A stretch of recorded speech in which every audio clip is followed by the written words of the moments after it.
D'édition, 27,5 millions d'euros.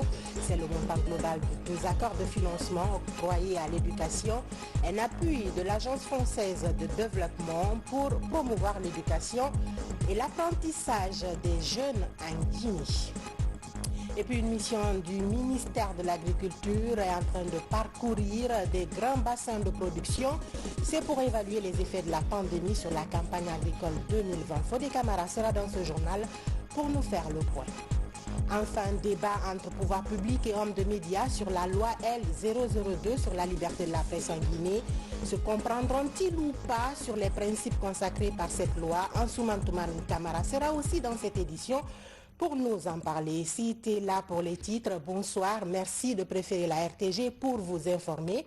Tout d'abord, ce décret du chef de l'État, décret D 2020 095 PRG SGG portant changement de dénomination de l'Institut supérieur des arts de Guinée. Le président de la République décrète, article 1er. L'Institut supérieur des arts de Guinée, en abrégé ISAG, est dénommé Institut supérieur des arts Morikanté Isamk de Dubreka. Article 2. Le ministre de l'Enseignement supérieur et de la Recherche scientifique et le ministre de l'Économie et des Finances sont chargés, chacun à ce qu'il concerne, de l'exécution du présent décret. Article 3. Le présent décret qui abroge toute disposition antérieure contraire sera enregistré et publié au journal officiel de la République, Conakry, le 27 mai 2020. Signé professeur Alpha Condé. Je vous le disais dans les titres, 2 accords de financement d'un montant total de 27,5 millions d'euros sont scellés pour promouvoir l'éducation et l'apprentissage des jeunes. C'est un appui financier de la France à travers l'AFD. Mohamed Searsouma. Mobilisation pour l'activation du programme décennal de l'éducation. 20 millions d'euros sont déjà accordés à la Guinée. Le secteur de l'enseignement sera également dopé d'un financement additionnel de 7,5 millions d'euros. Un montant réservé au renforcement des capacités de 200 enseignants. En plus du français, l'informatique figure parmi les besoins du moment. Covid oblige. La crise actuelle du Covid-19 rappelle aujourd'hui le besoin impérieux d'enseignants autonomes, bien formés, capables de s'approprier des outils numériques. D'où l'intérêt de ces actions qui permettront aux enseignants sélectionnés d'acquérir des compétences en matière de formation à distance. Et de manière générale, en adéquation avec les priorités du PRODEG en matière de coopération éducative, la France s'appuie également sur un outil comme l'Institut français, grâce auquel elle met en œuvre des actions de renforcement de capacité auprès de publics variés et participe à l'insertion de jeunes diplômés guinéens. Ces nouvelles ressources financières vont s'ajouter au budget sectoriel de l'éducation. Un appui qui va couvrir l'enseignement à tous les niveaux. Le défi est grand et les mesures s'imposent, histoire d'harmoniser les différentes contributions. Ces financements seront mis en œuvre à travers un nouvel instrument financier, à savoir le budget d'affectation spéciale BAS. À plusieurs partenaires techniques et financiers alignés sur la politique nationale du secteur de l'éducation. À côté de l'AFD, l'UNICEF contribuera également à ce fonds commun, ainsi que le partenariat mondial pour l'éducation dont l'AFD sera le futur délégataire. À travers cette signature, 27,5 millions d'euros vont être mis au service de l'éducation et à l'apprentissage de la jeunesse guinéenne. Les annonces de financement sont encore très importantes. Elles représentent plus de 90 millions d'euros selon le diplomate français. Éducation toujours avec la mise à disposition d'une plateforme digitale par l'Institut supérieur des sciences de l'éducation de Guinée, ISEG. Elle va servir à donner des cours par Internet aux étudiants bloqués à la maison pour cause de Covid-19. Amadou Touré, reportage. Le groupe pédagogique de l'Institut supérieur des sciences de l'éducation de Guinée travaille à la modernisation de son système de formation. L'institution s'est dotée d'une plateforme numérique permettant d'assurer la continuité pédagogique Pendant cette période de pandémie marquée par l'arrêt des cours, le personnel enseignant se familiarise avec la nouvelle technique de formation à distance. Nous nous engageons dans un processus de qualification de nos activités. Nous avons réformé nos programmes qui dataient d'il y a très longtemps et nous avons qualifié des activités et nous continuons à intervenir sur le terrain de l'éducation que nous connaissons. Et voilà donc ce qui motive la mise en place de cette plateforme. Cette plateforme soit développée à l'ISEG, ça va nous permettre de reprendre nos cours avec nos étudiants qui sont à distance. Ils vont prendre les cours et puis ils vont continuer la formation. Comme une fenêtre sur le monde, cette nouvelle plateforme digitale améliore la visibilité de l'ISEG sur la toile. Au-delà de la formation à distance, elle devient un outil performant de recherche pour les étudiants et autres chercheurs. Nous élaborons des mémoires avec nos étudiants, nous les encadrons. Il est possible de placer les mémoires et les thèses sur cette plateforme afin qu'elles soient consultées, utilisées par des personnes qui se trouvent partout dans le monde. Ensuite, il est possible, à travers cette plateforme, d'encadrer des étudiants à distance qui ne sont même pas ici à l'IGEC parce qu'aujourd'hui, avec le coronavirus, nous sommes dans la logique d'une formation à distance. Nous avons des étudiants de master qui sont actuellement à l'intérieur, avec lesquels on continue à travailler à distance à travers cette plateforme. Et ça va continuer après la crise parce que, entre-temps, les cadres sont en train d'être formés à l'utilisation de cette plateforme afin qu'il y ait une pérennisation par la suite. Le système vient encore essayer d'alléger un peu le travail des enseignants. C'est-à-dire quoi? Un enseignant à travers la plateforme peut numériser son cours et la mettre en ligne. Et quand le cours est en ligne, tous les étudiants peuvent avoir accès au cours à travers leur téléphone. Une fois que l'étudiant a le cours dans son téléphone, quand l'enseignant vient en classe, au lieu de passer tout son temps à dicter le cours, au contraire maintenant, il passe tout le temps presque à faire les exercices, à faire les travaux pratiques, qui est encore beaucoup plus pédagogique que de dicter simplement. Conçue par le groupe Magoué Technologies, cette application didactique permet au personnel d'encadrement de l'ISEG d'améliorer la transmission du savoir aux apprenants à tout moment et à tout lieu.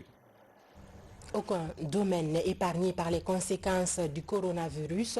Dans le monde agricole aussi, une mission du ministère de l'Agriculture est en train d'évaluer les effets du coronavirus sur la campagne agricole 2020.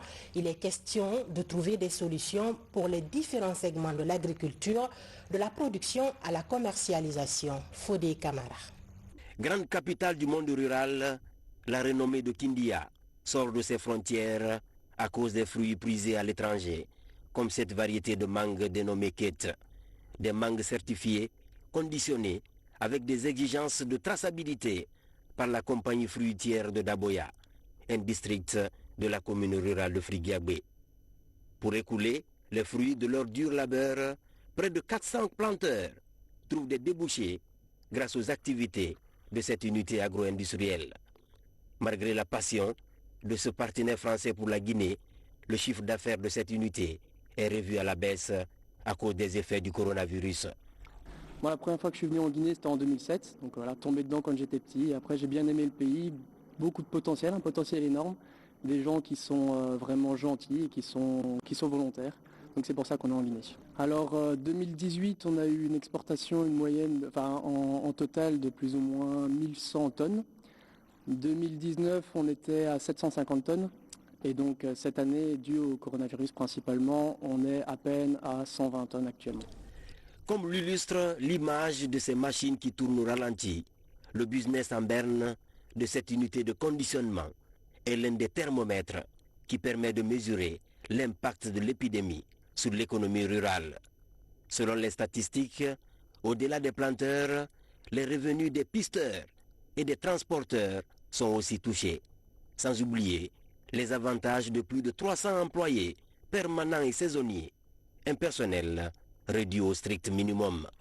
Cette entreprise, on me l'a signifié tout de suite, utilise au moins 350 employés. Donc, qui comprend les pisteurs, les récolteurs, les travailleurs permanents. Donc ça, c'est une perte d'emploi. Et la plupart, à 80 à 60%, c'est les femmes qui y travaillent. Donc chacun trouve, si vous prenez 300, vous les multipliez au moins par 7 personnes par ménage, vous voyez ce que ça te fait, ça t'amène auprès de 1000 emplois perdus et ça joue sur le revenu des gens pour faire subvenir à leurs besoins familiaux.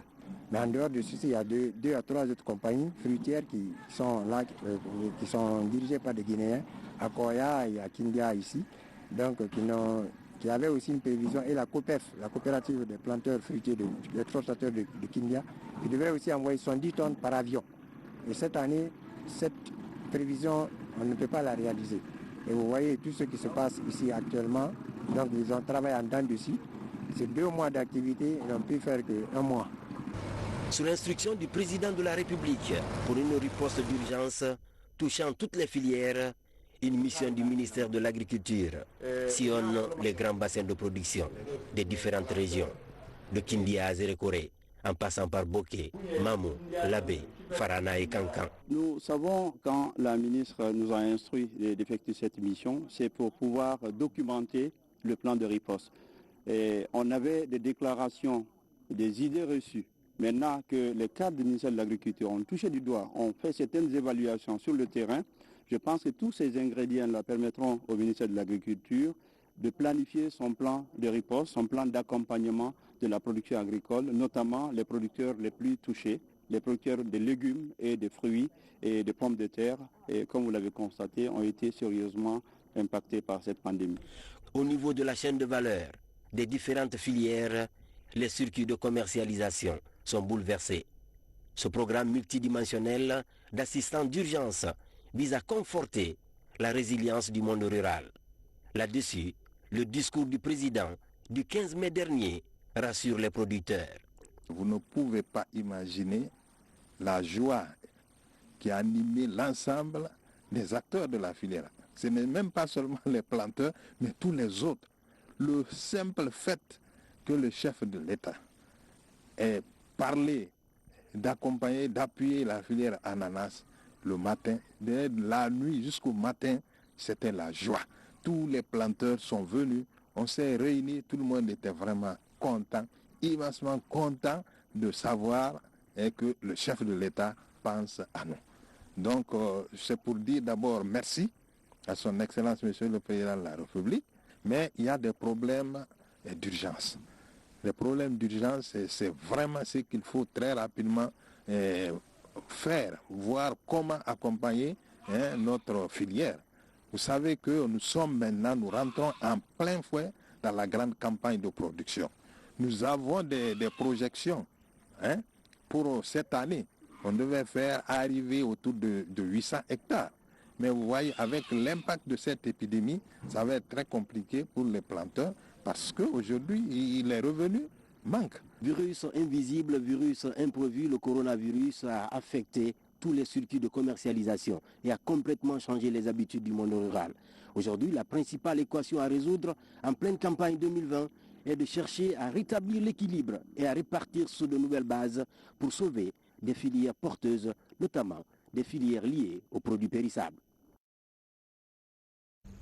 Fodé Camara, par ailleurs, pour une alimentation saine, dépourvue de tout risque de contamination Covid-19. Le ministre de l'Élevage aussi interpelle les bouchers de l'abattoir de Kakimbo, c'est dans la commune de Ratoma.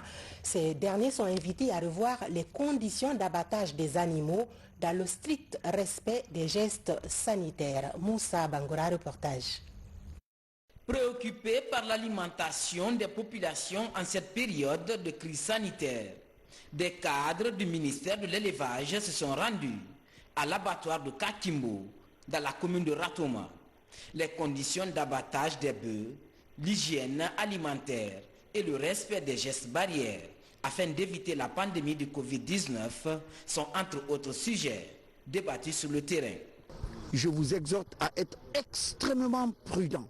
Observer les mesures barrières pour éviter de capter cette maladie. Parce que vous, étant éleveurs et bouchers, le risque est encore élevé pour la population. Parce que si vous le captez, c'est une maladie qui peut attaquer vos animaux à travers vous. L'abattoir, comme vous pouvez le constater, c'est un lieu important d'attroupement, de regroupement des gens. Vous avez vu, même là, on est en train de veiller un peu à la distanciation. Donc ça peut être un lieu où la contamination peut vite aller. Et il est même prouvé à travers le monde qu'il y a eu beaucoup de contamination au niveau des abattoirs. Aux États-Unis, par exemple, on l'a vu, et dans d'autres localités. Pour le bien des citoyens, les bouchers s'engagent à respecter les consignes données par le ministre. Ils ont par ailleurs plaidé pour la facilitation du transport du bétail vers la capitale Conakry. Vraiment, on est très content de ça. On va respecter. Il a trouvé qu'on a des programmes sur ça. Regardez le monde, il n'y a pas quelqu'un qui n'a pas fait le max. Toujours, on va renforcer les sensibilisations pour qu'on fasse ce que les États disent. On demande les États de nous aider pour libérer les bœufs et les moutons, les chèvres sur la route. Mais si le camion vient garer à 21h, rester jusqu'à le matin, c'est à cause de ça les bœufs morts dans la véhicule, est-ce que vous comprenez? Ou les moutons. Regardez seulement le fait la viande a monté, c'était 45 000 le kilo au marché. Maintenant, pourquoi le kilo a venu 50 000? En guise d'accompagnement des acteurs de la filière, des kits de lavage de mains et de masques de protection ont été distribués. Les prochains jours, les lieux seront pulvérisés afin de contrer la pandémie et protéger les populations. À la maison centrale de Conakry, 47 des 66 détenus touchés par le Covid-19 sont déclarés guéris. Ce succès est le résultat du bon fonctionnement du dispositif sanitaire sur place. Pour conforter ce bon résultat, le Rotary Club International fait un don de 2000 masques de protection, du savon et des kits améliorés de lavage des mains. N'est-ce pas, Mamadi Terna Kamisoko? À la maison centrale de Conakry, la population carcérale est également touchée par le coronavirus. 66 cas positifs sont notifiés parmi les détenus dépistés. L'implantation d'un centre de traitement sur les lieux a facilité la prise en charge des malades. Selon les médecins, les patients répondent bien au traitement et plus de la moitié des cas confirmés sont déclarés guéris. La situation est maîtrisée parce qu'en collaboration avec l'Agence nationale de sécurité sanitaire, nous avons eu à réaliser 457 dépistages. Sur les 457 dépistés, nous avons 66 malades. Ils répondent très bien au traitement parce que déjà il y a eu 47. Parmi les 66 malades qui ont été hospitalisés, ont été guéris. Donc vraiment c'est une lueur d'espoir pour vraiment la prise en charge au niveau de la prison. Même si le dépistage des 1400 détenus est envisagé, les autorités et les partenaires misent sur le renforcement des barrières sanitaires à la prison centrale de Conakry. Le Rotary International vient appuyer le dispositif de prévention déjà mis en place par l'octroi de 2000 masques, de savon et de kits améliorés de lavage des mains. Donc nous avons pensé à la maison centrale à cause des conditions que nous savons tous et la promiscuité. C'est une population très vulnérable. C'est en ce sens à cela que nous avons opté venir en aide à cette population carcérale afin de limiter la propagation. Et comme on l'a dit, c'est une phase d'une série d'actions que nous allons mener pour cette période de repos. Cette assistance réconforte les autorités de cette maison de détention qui souhaitent rompre au plus vite la chaîne de transmission de la maladie. Cela nous prouve à suffisance aujourd'hui que les hommes-là qui font l'objet d'une mesure privative de liberté ne sont pas abandonnés. Au jour d'aujourd'hui, honnêtement, on ne se sent pas abandonné. Aujourd'hui, les efforts déployés par l'ANSS et ses partenaires concourent au contrôle de la pandémie. Un défi qui passe aussi par le dépistage de l'ensemble du personnel de la principale maison d'arrêt de la capitale.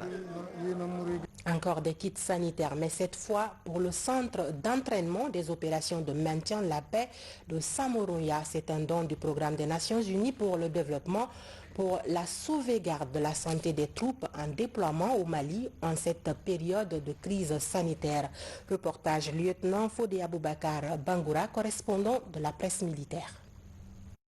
Préserver la santé des différentes troupes guinéennes en déploiement au Mali pour les opérations de maintien de la paix en cette période de Covid-19 est l'un des objectifs fixés par l'état-major général des armées. Pour concrétiser cela, il vient de recevoir un don de kits sanitaires composé des cartons de savon Diama, eau de javel, des solutions hydroalcooliques et de masques grand public. Ces précieux acquis seront utilisés pour assurer la protection des hommes qui se préparent à aller défendre la paix au Mali.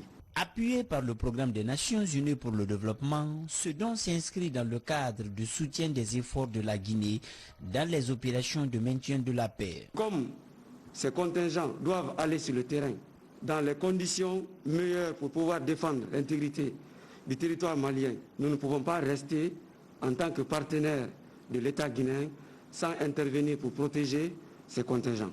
Des phases de formation du personnel dans le cadre de pré-déploiement ne peut être effectué dans le contexte du moment lié au Covid-19 si des mesures sanitaires et barrières ne sont pas prises. Et ceci viendra renforcer ces différentes mesures au niveau de ce centre et cela permettra aux hommes de continuer leur formation pré-déploiement dans le vrai sens du mot. Dans les jours à venir, une équipe médicale du centre d'entraînement des opérations de maintien de la paix passera à l'action pour la sensibilisation des soldats de la paix contre le Covid-19. Dans l'actualité également, une mission humanitaire du ministère de l'administration du territoire est en ce moment à Mamou et à Farana. Elle est allée apporter une assistance aux victimes des catastrophes survenues récemment dans ces zones. Mohamed Lamine Kamara, Abdul Razak Souma. Hermakonon et Bendou, des localités de la préfecture de Farana. L'une a été ravagée par un incendie et l'autre touchée par une violente tornade. Il n'y a pas eu de perte en vie humaine, mais des dégâts matériels sont considérables. C'est pour renforcer la chaîne de solidarité en faveur des victimes que le gouvernement, à travers le ministère de l'administration du territoire, apporte cet important don de 400 sacs de riz, de cartons d'huile et de savon. L'autorité nous a chargé d'apporter des vivres alimentaires et non alimentaires, plus un accompagnement financier à ces familles qui ont été touchées directement par les catastrophes. Et donc, c'est avec beaucoup d'honneur que moi je conduis cette mission.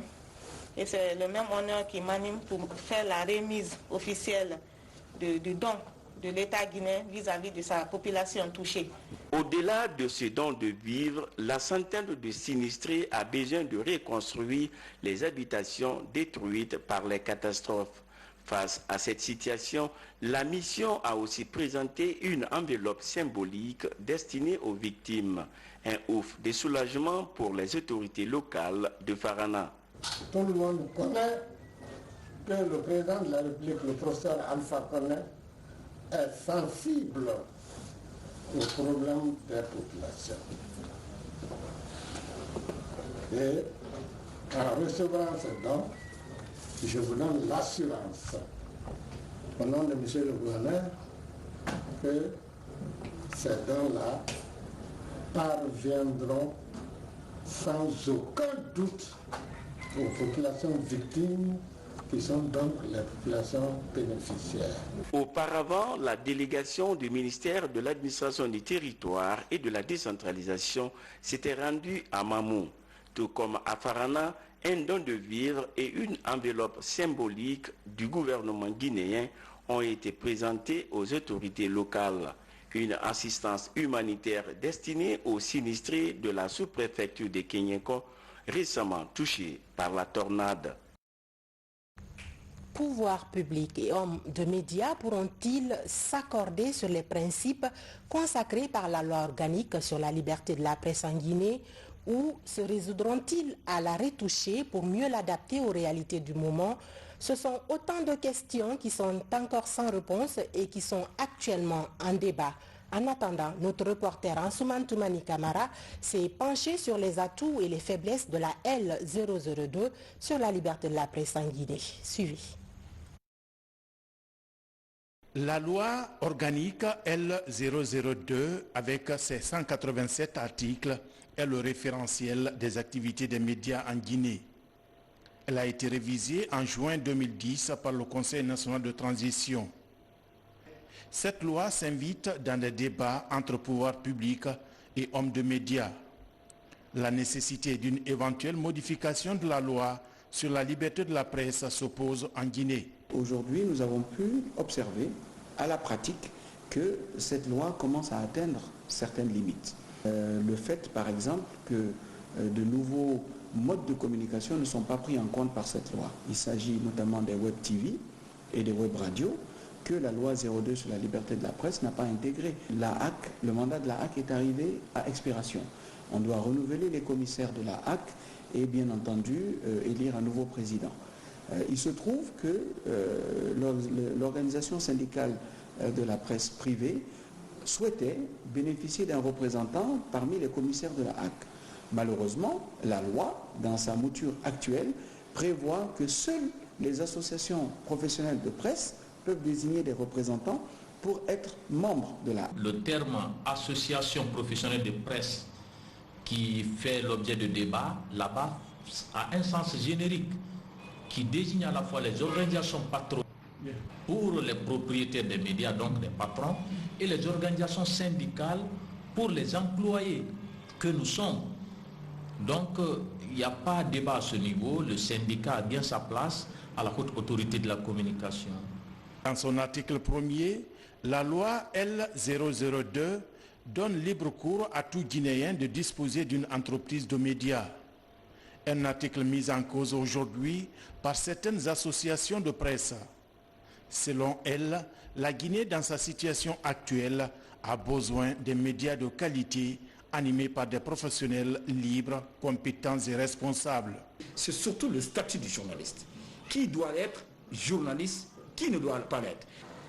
Vous voyez, tous ceux qui sont sortis de l'université et qui ne trouvent pas ailleurs où se trouver un boulot, se déversent directement dans la corporation. Ce qui fait qu'aujourd'hui, non seulement la corporation est inondée, mais on ne sait pas exactement qui exerce réellement dans les règles de l'art le métier de journalisme. Il y en a qui pensent qu'il faut apporter des retouches à cette loi. Nous, peut-être on ne va pas s'y opposer, seulement l'implication de l'ensemble des acteurs qui évoluent dans le domaine de la presse. Également, la loi sur la liberté de la presse exclut l'emprisonnement des journalistes pour tout délit commis dans l'exercice de la profession. Cependant, beaucoup de confrères ont souvent des ennuis judiciaires. La loi sur la cybersécurité et celle sur la liberté de la presse ne sont pas à confondre, précise ce tome de médias. Donc on pense que le journaliste, il n'est pas condamnable. Quand on parle de délit de presse, il est certes condamnable. Le journaliste, il est bel et bien condamnable lorsque le délit est établi. Sauf que, en contrepartie du temps qu'il devrait faire en prison, il y aura une sanction pécuniaire qui va se présenter et que la DDC va payer. Et mettre la loi L002 de côté et faire recours à la loi L037. Parce qu'au niveau de cette loi, si le journaliste a fauté, il n'y a pas de protection, il va aller directement en prison parce que là, il s'agit de la sécurité, de la cybersécurité et de la protection des données à caractère personnel. La dépénalisation des délits de presse est un acquis en termes de droits de l'homme, en termes de démocratie pour la Guinée. Il n'est nullement question de revenir sur ce principe fondamental. En attendant un éventuel amendement ou modification de la loi L002 sur la liberté de la presse, experts et professionnels des médias guinéens ont du blé à moudre pour la bonne pratique du métier, avec un ton responsable et qui aide la population à participer positivement aux différents projets de développement du pays. C'est la fin de ce journal. Merci de l'avoir suivi. Soyez prudents, protégez-vous en adoptant des gestes qui sauvent du coronavirus. Bonsoir et à demain.